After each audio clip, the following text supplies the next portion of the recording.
नमस्कार. M A politics चॅनलमध्ये आपले सर्वांचे स्वागत.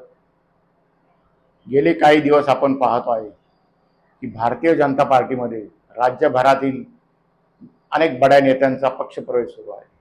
हा पक्षप्रवेश पाहता असे वाटते की भारतीय जनता पार्टी ही 2029च्या विधानसभेच्या तयारीला लागली आहे.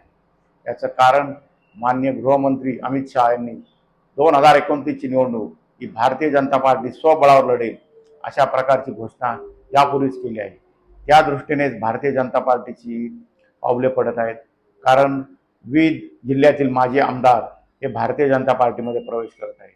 याचं उदाहरण घ्यायचं म्हटलं तर कागलमधील संजय घाटगे असतील किंवा आता नुकतेच भोर तालुक्यातील माजी आमदार काँग्रेसचे ते देखील या काँग्रेस भारतीय जनता पार्टीमध्ये प्रवेश करण्याच्या तयारीत आहे. त्याचबरोबर इंदापुरातील एक बडा नेता देखील भाजपमध्ये पक्षप्रवेशाच्या तयारीत आहे. त्याचबरोबर कोकण असेल किंवा विदर्भात असेल किंवा पश्चिम महाराष्ट्र असेल या ठिकाणचे अनेक बडे बडे नेते हे भारतीय जनता पार्टीमध्ये पक्षप्रवेश करत आहेत.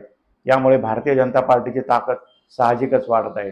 5 कोटी सदस्य असलेला भारतीय जनता पार्टी हा महाराष्ट्रातील सर्वात मोठा राजकीय पक्ष आहे. विधिमंडळात देखील भारतीय जनता पार्टीने भूतोन भविष्यती अशा प्रकारचे यश मिळवलेले आहे. सुमारे 137 आमदार हे भारतीय जनता पार्टीचे आहेत.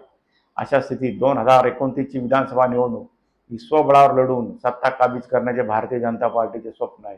त्या दृष्टीने भारतीय जनता पार्टीने पावले टाकायला सुरुवात केली आहे.